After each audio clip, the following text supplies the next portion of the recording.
Okay, this is the subject of making sure you have all your equipment as an entertainer. This is sort of a pet peeve of mine about when anybody that's an entertainer shows up at an event and they don't have what they need to get their equipment into the loading area, into the stage area, loading in, however it is, they don't have a cart. They don't have something to put all their equipment on.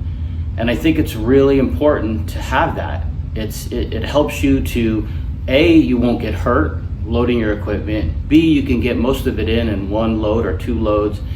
It cuts down on the traffic of you going in and out and in and out and in and out. But the one thing that really bothers me with people that don't have their own way to actually move their equipment is when they go to the bellhop and they actually take a cart from the valet area. And now you're taking something that is needed by the resort itself and you're putting your equipment on it.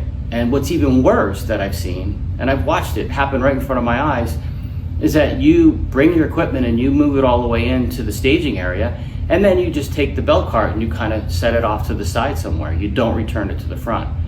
Not having a way to get your equipment in and out of an event, a gig, whatever, it just can't happen. You need to be completely self-sufficient. And here's the other little piece that I see happen, is when you perform at a resort or a private event or whatever, and you're someone that wants to sit down or has to sit down to perform, and you don't bring something to sit on. It's the worst thing in the world to come into a resort and play in a lounge area and then go up to the bar and pull away one of the bar stools.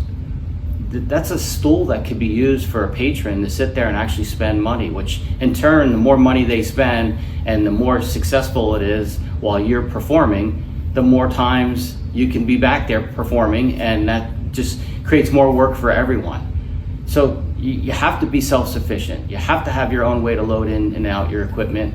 Preferably you buy a nice cart and get all your equipment in safely and back out. And when you show up, you have your own stool to sit on so that you're not borrowing a piece of furniture from the resort.